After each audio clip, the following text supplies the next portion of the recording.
me decepcionou. Deixa a gente terminar aqui rapidinho. Foi um jogo Google Play. Vai logo, termina. Um jogo que te decepcionou. Ah não, a gente já fez esse.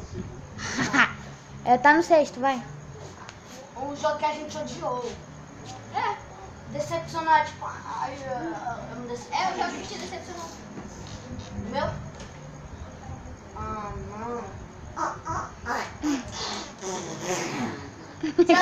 Mano. O nome do jogo é um jogo que só tem uma privada assim. E a gente, quando a gente bota o dedo assim, sai a merda. Não.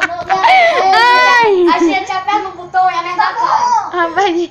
Tu já fez também, não tá? Não, tá limpando. Mas eu jogo esse jogo ainda. Um jogo que te decepcionou. Foi o...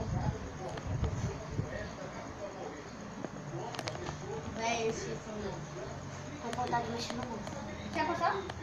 Não, peraí. Você não vai com isso, velho.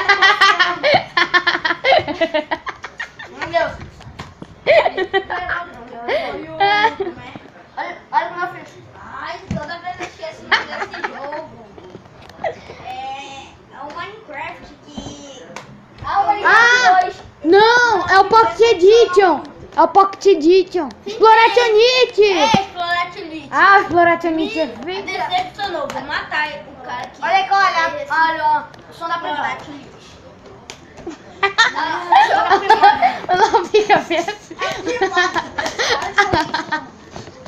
Eu gravei ele.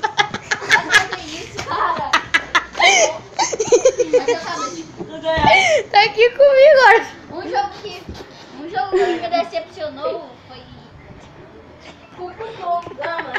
Metroid do DS. O Metroid do DS me decepcionou. Ele não tem nada a ver com os Metroid, não existe nenhum Metroid no jogo, só luta com boss. E os boss são bosta.